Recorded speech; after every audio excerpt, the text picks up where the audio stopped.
The tension in the first-class cabin was so thick, you could almost see it hanging in the air between Jonathan Roumie and the flight attendant standing over him. "Sir, I'm going to have to ask you to remove that necklace or tuck it under your shirt," she said firmly, pointing to the simple wooden cross hanging from a leather cord around Jonathan's neck. Several passengers looked up from their pre-flight routines, startled by the confrontation developing in the normally peaceful first-class section. Jonathan's hand instinctively moved to touch the cross, his expression a mixture of confusion and disbelief at what he was hearing. "I'm sorry, what?" Jonathan asked quietly, his eyes meeting the flight attendant's stern gaze. The cross wasn't large or flashy, just a modest wooden cross that had become recognizable to millions who watched him portray Jesus in the hit series The Chosen. The item held deep personal significance for Jonathan, having been with him through his journey of faith and his career-defining role. He hadn't expected it would become the center of controversy on what should have been a routine flight from Los Angeles to New York. The flight attendant, whose name tag read Melissa, shifted her weight and crossed her arms, clearly uncomfortable, but determined to stand her ground. "We've had complaints about religious symbols being displayed openly," she explained in a hushed tone that nonetheless carried to nearby passengers. "It could be offensive to other travelers, and our airline policy encourages a neutral environment, especially in first class." She gestured vaguely around the cabin, though no one appeared to be paying particular attention to Jonathan's necklace, except her. Jonathan Roumie was known for his gentle demeanor both on and off screen.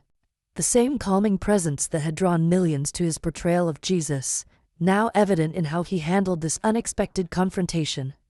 "I've worn this cross on dozens of flights before and never had an issue," he responded calmly, his voice level and respectful despite the public nature of the exchange.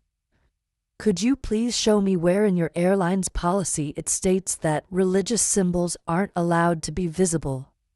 The other first-class passengers were now openly watching the interaction, some with expressions of confusion, others seeming uncomfortable at the tension unfolding before takeoff.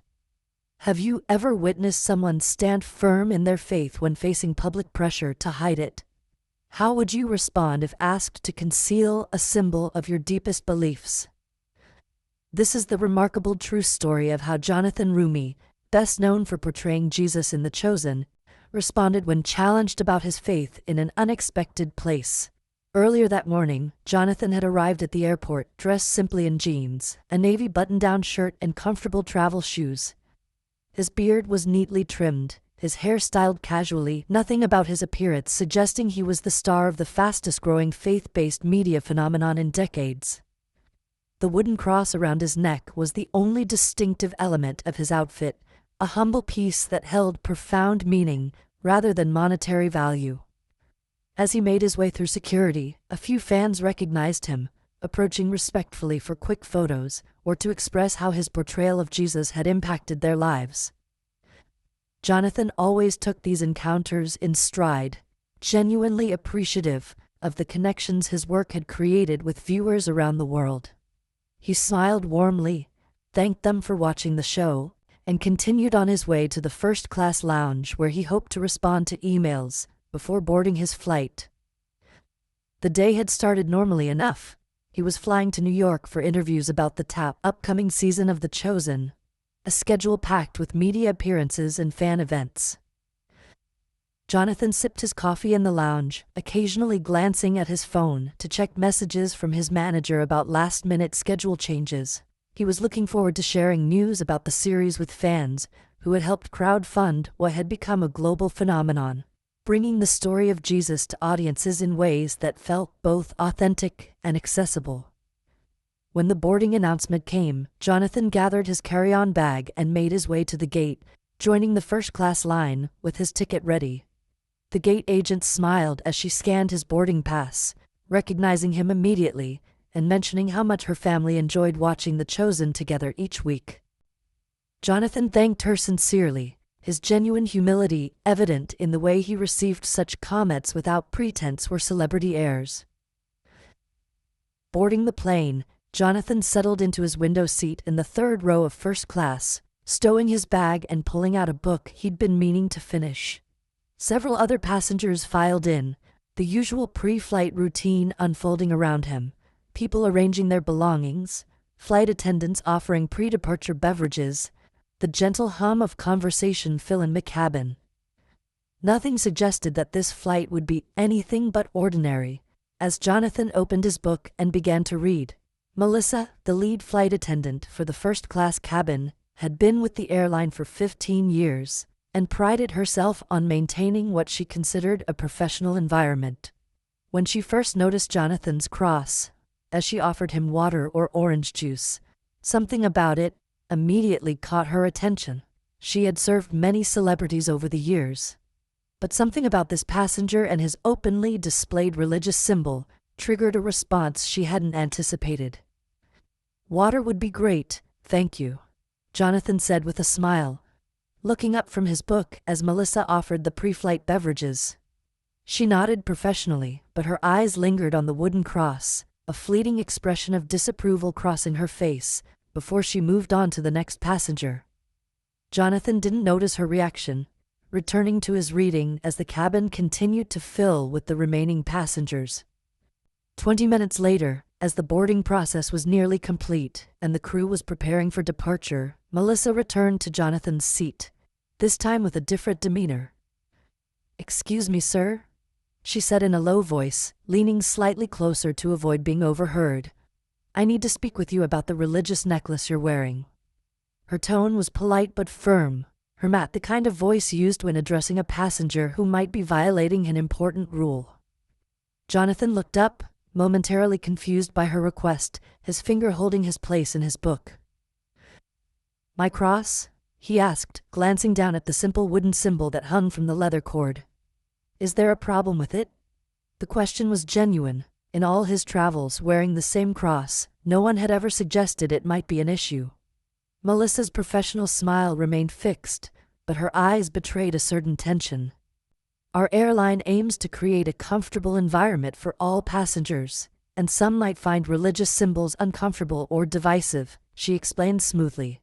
"We generally ask that such items be kept discreet during the flight, especially in first class, where customers expect a premium experience." Jonathan set his book aside, giving Melissa his full attention as he processed her request. "I appreciate your concern for other passengers," he began calmly, "but this cross is a personal expression of my faith, not an attempt to make anyone uncomfortable." He spoke softly but with clear conviction, maintaining eye contact with Melissa throughout. "I've never been asked to hide it on any flight before."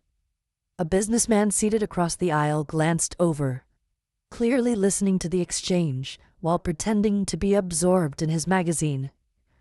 Two women in the row ahead turned slightly in their seats, their conversation pausing as they became aware of the interaction between Jonathan and the flight attendant. The atmosphere in the first-class cabin shifted subtly as more passengers began to notice the unusual conversation happening in row 3. "While I understand it's personal to you," Melissa continued, her voice taking on a slightly firmer edge, "we do have passengers from diverse backgrounds, and our policy is to maintain a neutral environment." She gestured vaguely toward the cross again. "Perhaps you could simply tuck it under your shirt during the flight, and that would resolve any potential issues." Jonathan took a deep breath, considering his response carefully before speaking. "Can you tell me which specific airline policy addresses religious symbols?" he asked, his tone remaining respectful despite the increasing discomfort of the situation. "I fly frequently and have reviewed your airline's passenger guidelines, but I don't recall seeing anything that would prohibit wearing a cross necklace." Melissa hesitated briefly, clearly not expecting to be questioned about the specifics of the policy she was trying to enforce. "It falls under our general guidelines for passenger conduct in creating an inclusive environment," she replied, though her answer lacked the certainty of her earlier statements. "We have discretion to address situations that might disrupt the comfort of other travelers." "I see," Jonathan nodded thoughtfully, still maintaining his composure. "Has someone specifically complained about my cross, or are you anticipating that someone might be uncomfortable?" The question was direct but delivered without accusation. A simple request for clarity about what had prompted this unusual intervention. The tension in Melissa's posture increased slightly, her professional demeanor beginning to show cracks as the conversation continued longer than she had anticipated. "We try to be proactive about potential issues before they arise," she answered, glancing briefly around the cabin. Religious symbols can be particularly sensitive in enclosed environments like an aircraft. By now, several passengers were openly watching the interaction, some with expressions of confusion, others with unmistakable disapproval, though it wasn't clear whether that disapproval was directed at Jonathan or Melissa. A woman in her 60s, sitting 2 rows ahead, turned completely in her seat, removing her reading glasses to get a better look at what was happening. "I respect that you're trying to do your job," Jonathan said gently, "but I'm not comfortable removing or hiding my cross." He touched the wooden symbol lightly, a gesture that seemed almost unconscious. "It's not just jewelry to me. It represents my faith, which is central to who I am." His voice remained calm and measured, without a hint of confrontation, despite the increasingly public nature of their discussion. Melissa's expression hardened slightly, her customer service smile becoming more fixed. "Sir, if you're unwilling to comply with crew member instructions, I'll need to speak with the captain before we depart." The implication was clear. This could escalate beyond a simple request if Jonathan continued to resist. "We do have the authority to remove passengers who don't follow crew instructions." A murmur rippled through the first-class cabin at this barely veiled threat, the tension now palpable as other passengers exchanged glances of surprise or concern. The businessman across the aisle lowered his magazine completely, no longer pretending not to listen. An older gentleman in the front row half rose from his seat as if considering whether to intervene. Jonathan blinked, taken aback by the sudden escalation, but still maintaining his composure. "Are you saying I might be removed from this flight for wearing a cross necklace?" he asked, his voice still quiet, but with an edge of disbelief. "I'm not being disruptive or breaking any rules that I'm aware of." The situation had moved beyond awkward into something more serious, and Jonathan seemed to be processing this shift in real time. "I'm simply asking you to comply with a reasonable request from a crew member," Melissa replied, her tone becoming increasingly defensive as she sensed the growing attention from other passengers. "All travelers are expected to follow crew instructions during a flight, regardless of the nature of those instructions." Her hand moved to her collar, adjusting it slightly in what appeared to be a nervous gesture. Across the aisle, a middle-aged woman with short gray hair leaned forward. "Excuse me," she interjected politely but firmly, addressing Melissa. "I fly this airline at least twice monthly, and I've never heard of any policy against religious symbols." Her voice carried authority, the confidence of a frequent traveler familiar with airline procedures. "I'm actually wearing a cross myself right now, under my blouse. Should I be concerned about that too?" Melissa turned, clearly startled by this unexpected intervention from another passenger. "Ma'am, I'm handling a situation with this particular passenger," she replied with strained professionalism. "There's no need for concern about your own jewelry." The distinction she was attempting to draw only highlighted the inconsistency of her approach, a fact that wasn't lost on the increasingly attentive audience in the first-class cabin. "It seems like you're singling me out specifically," Jonathan observed quietly, his gaze steady as he looked up at Melissa. "If your concern is truly about religious symbols in general, shouldn't you be addressing all passengers wearing such items?"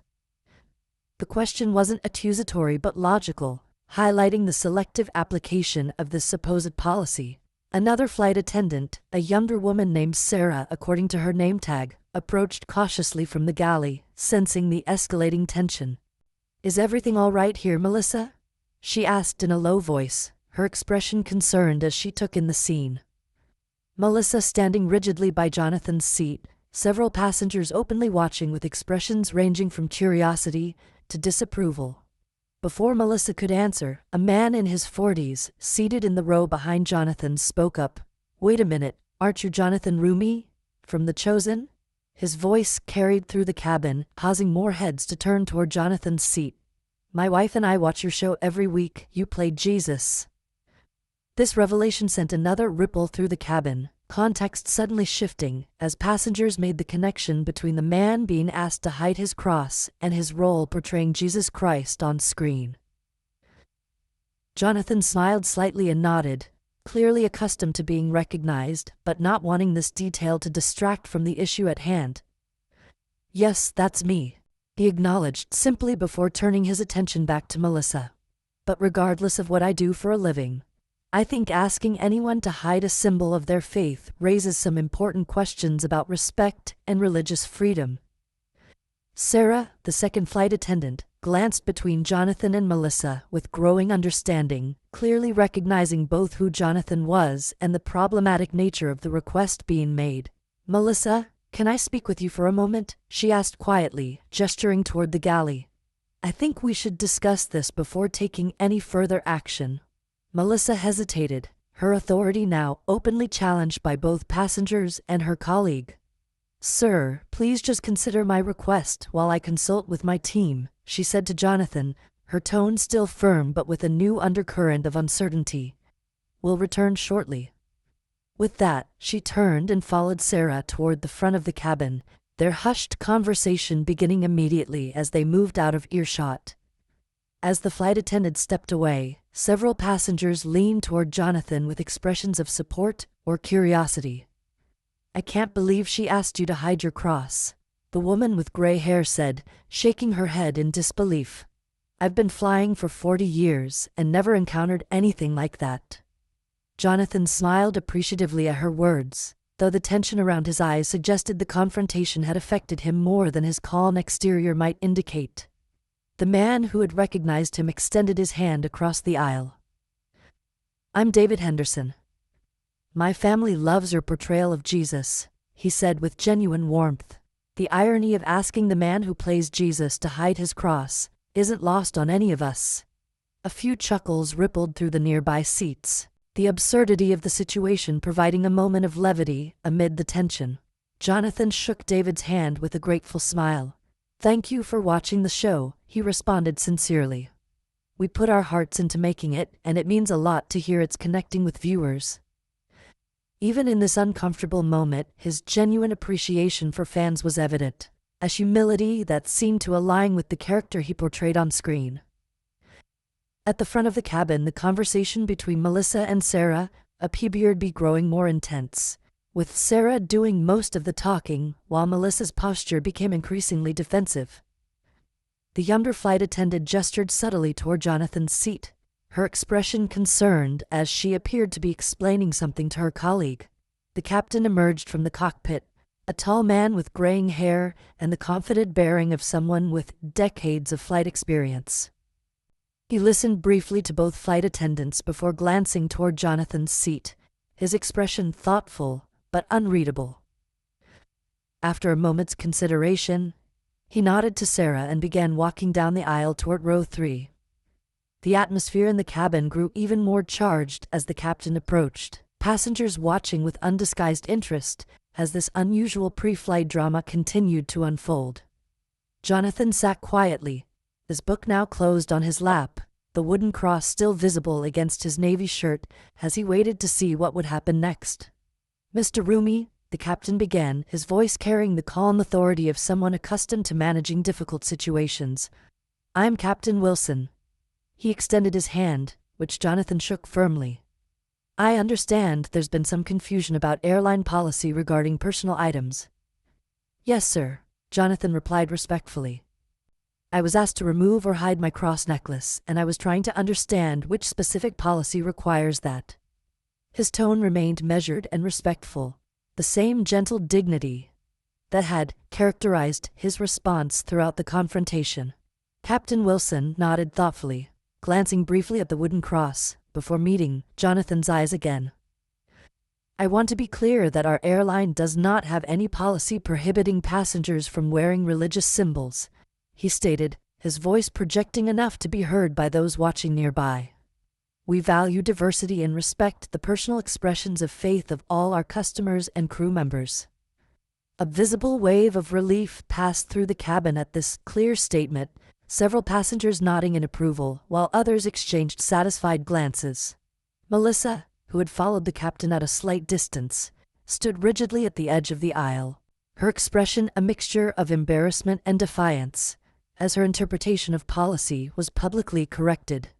"I appreciate that clarification, Captain," Jonathan said with genuine gratitude. "I certainly don't want to cause any disruption to the flight, but my faith is very important to me." The cross caught the cabin light as he spoke, the simple wooden symbol at the center of this unexpected controversy. Captain Wilson's expression softened slightly, a hint of what might have been recognition in his eyes as he looked at Jonathan. "No disruption at all, Mr. Roumie. We're glad to have you on board." He turned to address the wider cabin, his voice carrying professional authority. "Boats will be pushing back from the gate in about 5 minutes. Please make sure your seat belts are fastened and your seats are in the upright position."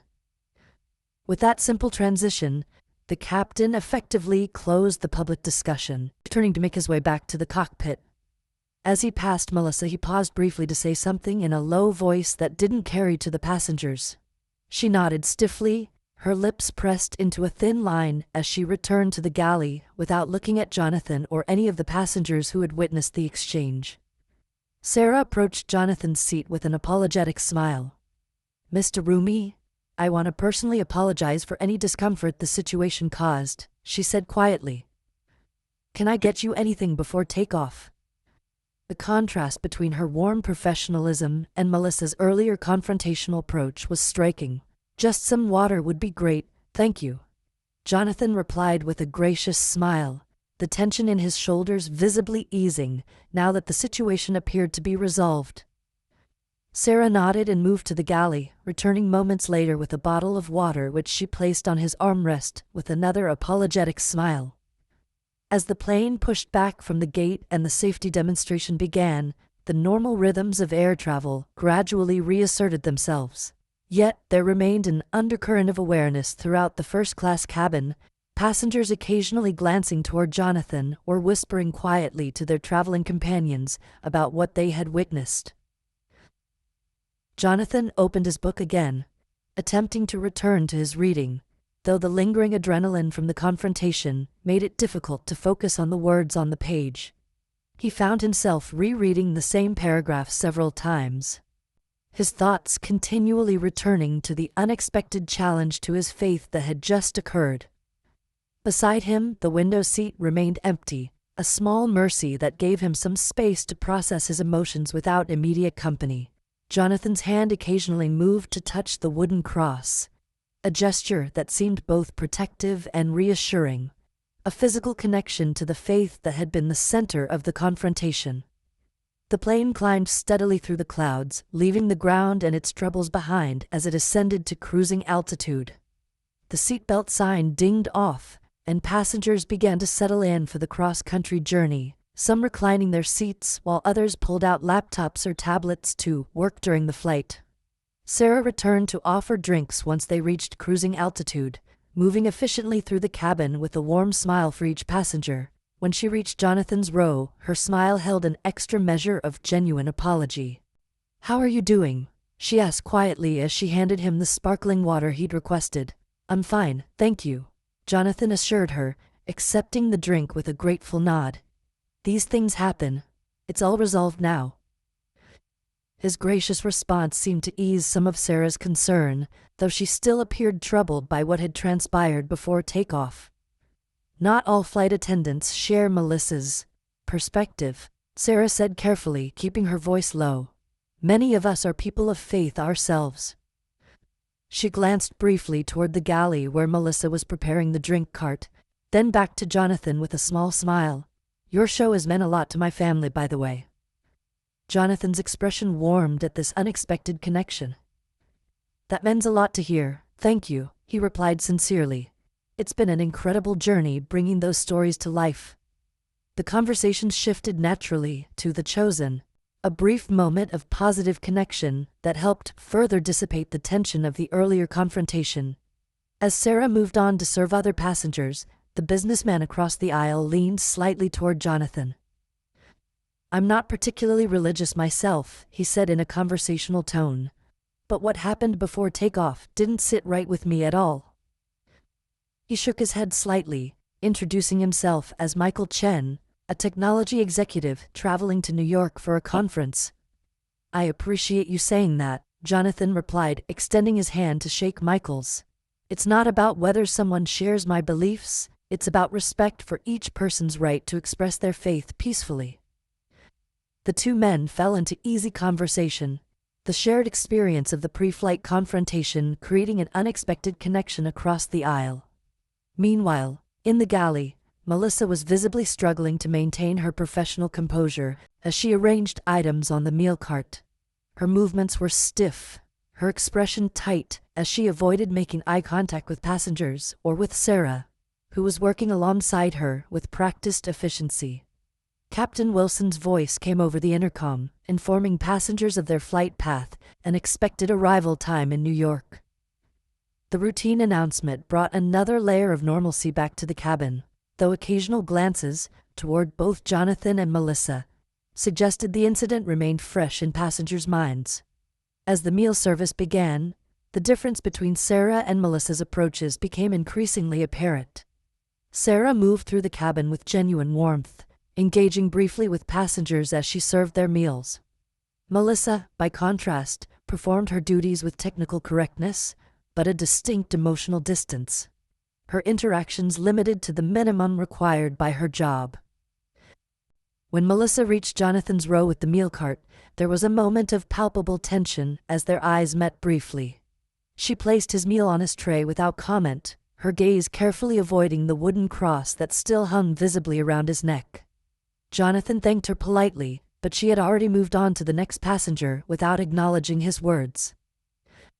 The meal passed without further incident, passengers slowly finishing their food as the plane continued its journey eastward. Jonathan ate quietly, occasionally exchanging a few words with Michael across the aisle, but mostly lost in thought as he processed the unexpected start to his journey. After the meal service was complete and the trays had been collected, Jonathan pulled out his notebook and began writing, his pen moving steadily across the page. A passenger walking back from the lavatory noticed and commented to her seatmate upon returning, "He's probably writing dialogue for the next season," though her voice held a note of respect rather than intrusion.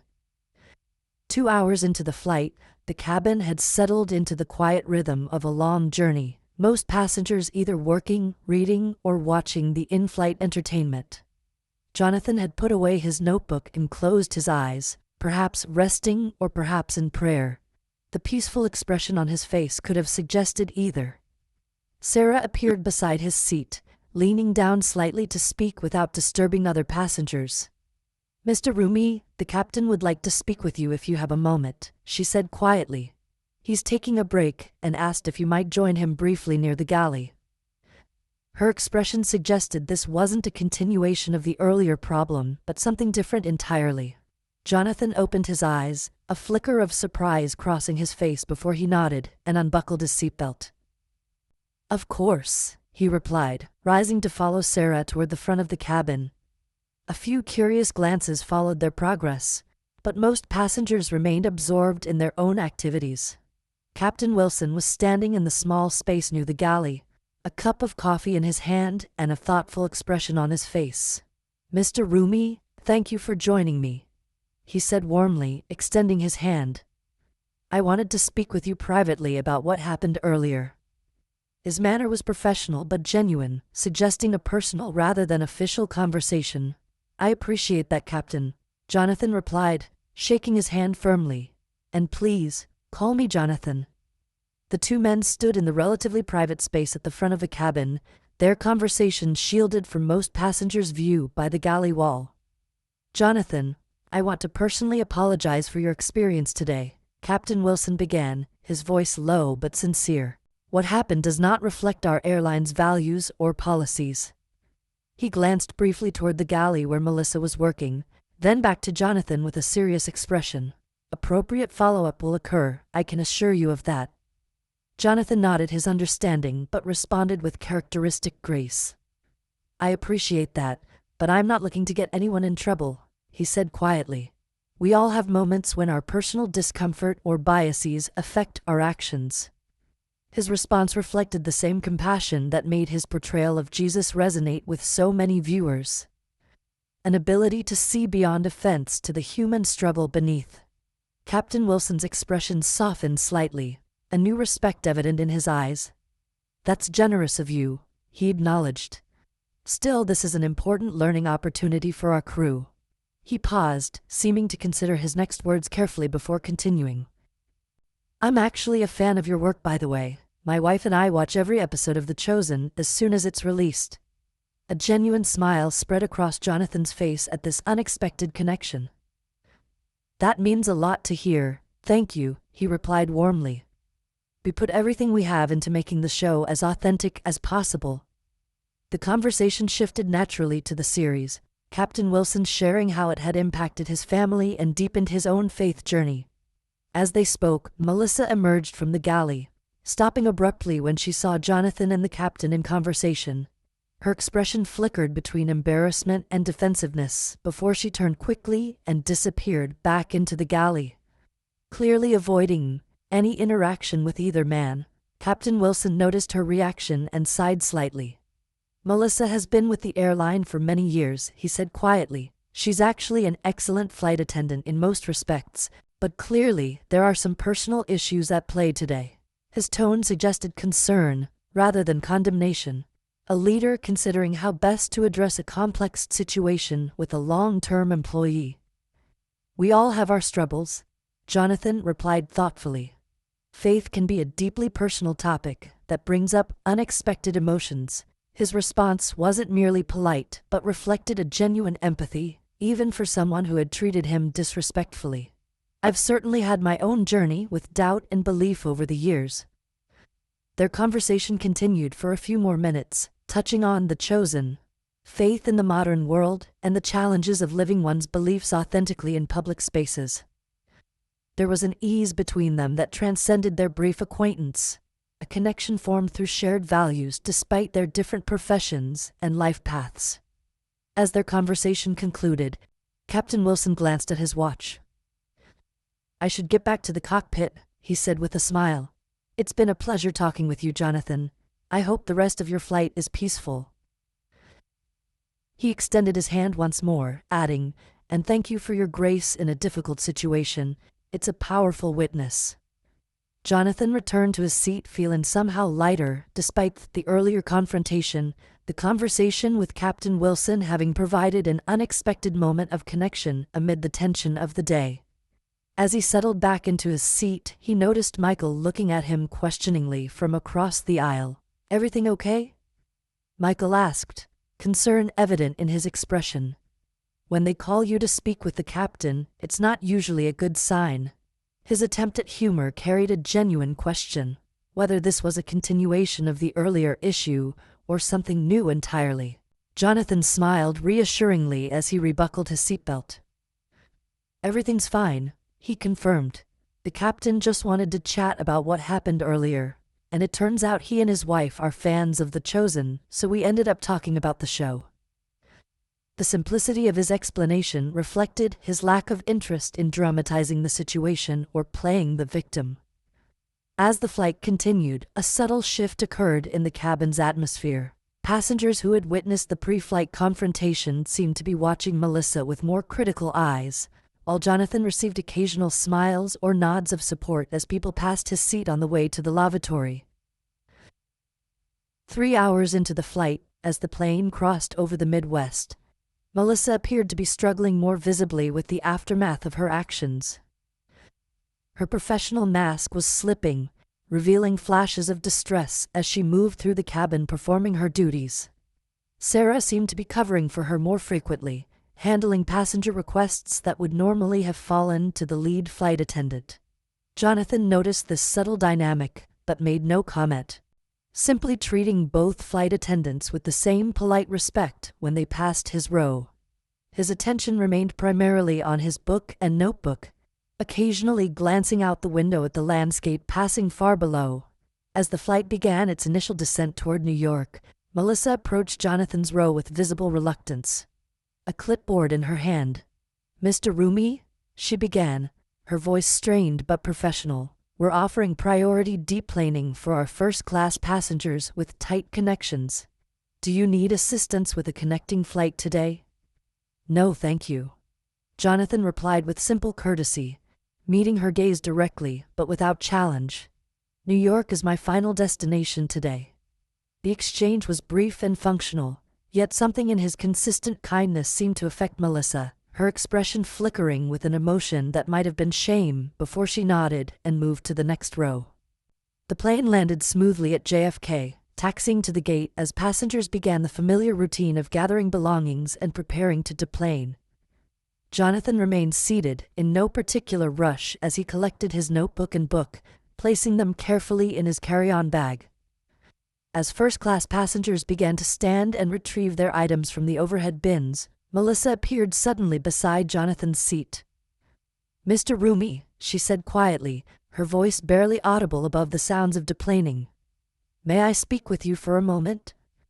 Her posture was tense, her eyes not quite meeting his as she made this unexpected request.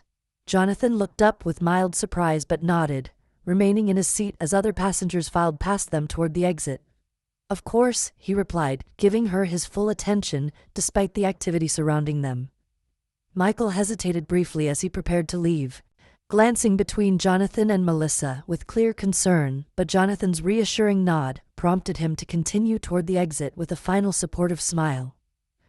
When the majority of passengers had deplaned, leaving them in relative privacy, Melissa took a deep breath and finally met Jonathan's eyes directly. "I owe you an apology," she said, her voice steadier than it had been moments before.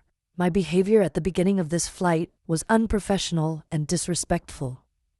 Jonathan remained quiet, allowing her the space to continue without interruption, his expression open and attentive, rather than judgmental.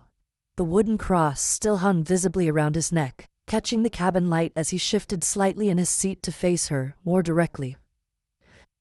"The truth is," Melissa continued after a moment, her voice dropping even lower, "I grew up in a religious household where faith was used to control and shame rather than to love." Her hands twisted together as she spoke, physical evidence of her discomfort with this vulnerability. "When I saw your cross, it triggered something in me that I thought I'd dealt with years ago." Understanding dawned in Jonathan's eyes, compassion replacing any lingering offense he might have felt. "Thank you for telling me that," he said gently. "Faith should never be weaponized or used to hurt others. That goes against everything Jesus taught and stood for." Melissa nodded slightly, a hint of moisture appearing in her eyes, though she blinked it away quickly. "Watching how you responded, with patience instead of anger, with respect instead of defensiveness, it made me realize I was doing exactly what I resented from my past." She paused, gathering herself. "I was imposing my issues on you, and that wasn't fair or professional." "We all carry wounds from our past," Jonathan replied thoughtfully. "The challenge is recognizing when they're affecting our present actions." His words held no judgment, only a wisdom that seemed to transcend the specific situation they were discussing. "I appreciate your courage in acknowledging this. That's not an easy thing to do." Melissa's posture relaxed slightly at his response, some of the rigid defensiveness leaving her body language. "I've watched a few episodes of your show, actually," she admitted, a hint of a smile appearing briefly. "My sister is a big fan and keeps telling me I should give it a chance. After today, I think maybe I will." Jonathan smiled warmly at this unexpected turn in their conversation. "I hope you find something meaningful in it if you do," he said sincerely. "We try to portray Jesus as fully human as well as divine. Someone who understands our struggles because he experienced them himself." "I think that's what surprised me today," Melissa replied, thoughtfully. "You could have made a scene, reported me, demanded an apology in front of everyone. Instead, you just responded with dignity." She shook her head slightly, as if still processing this realization. "It made me question my own assumptions about people of faith." The final passengers were leaving the plane now, the cabin crew preparing for the next flight, as Jonathan and Melissa continued their conversation in the increasingly empty first-class section. "That means more to me than you might realize," Jonathan said, his expression thoughtful. Living out faith authentically is much more powerful than just talking about it. His hand moved unconsciously to touch the wooden cross, the simple gesture reflecting the depth of meaning it held for him. "I've been with this airline for 17 years, Melissa said after a moment of reflection. In all that time, I've prided myself on being professional and fair with every passenger." She shook her head slightly, genuine regret evident in her expression. "Today made me realize I still have blind spots I need to address." Jonathan nodded understandingly.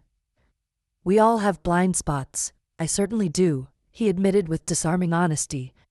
"The important thing is being willing to recognize them when they're pointed out to us."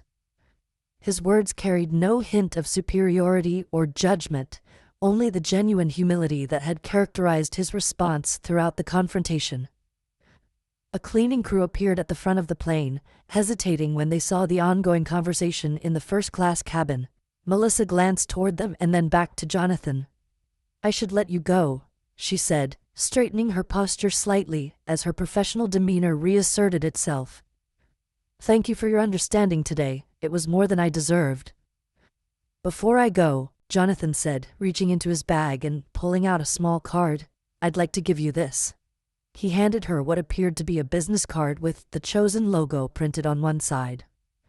"It has information about where to watch the show if you're interested." He smiled warmly as she accepted the card.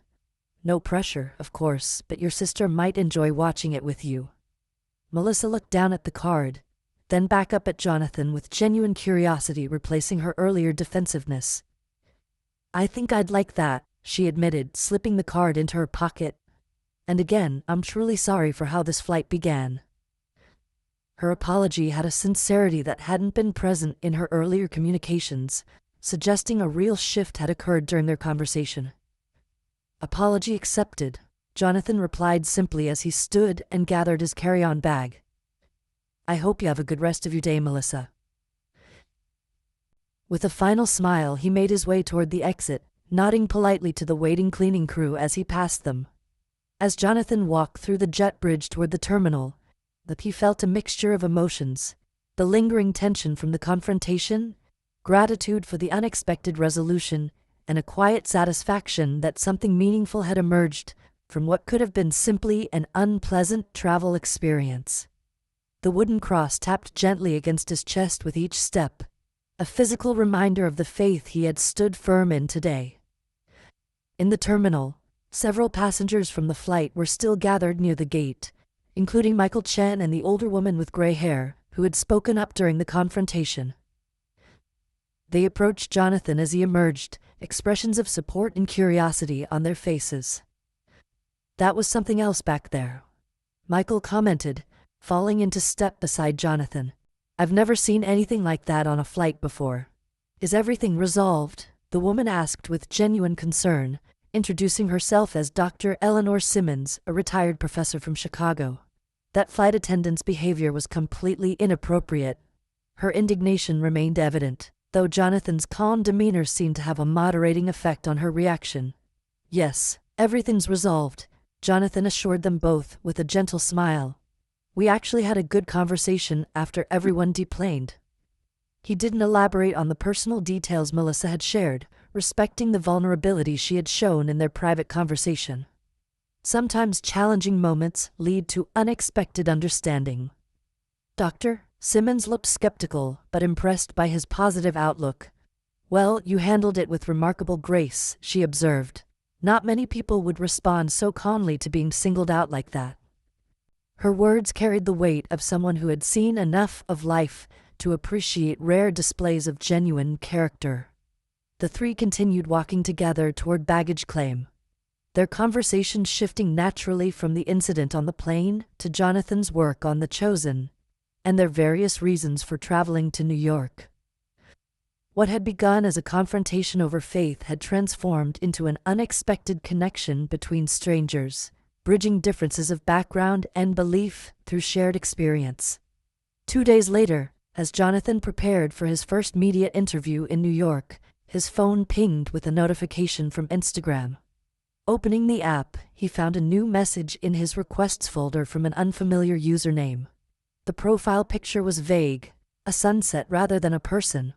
But the message immediately caught his attention. "You probably won't remember me, but I was your flight attendant 2 days ago." The message continued.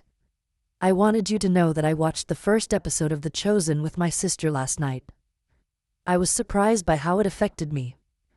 Seeing Jesus portrayed as someone who understands human struggles rather than just judges them, it's given me a lot to think about.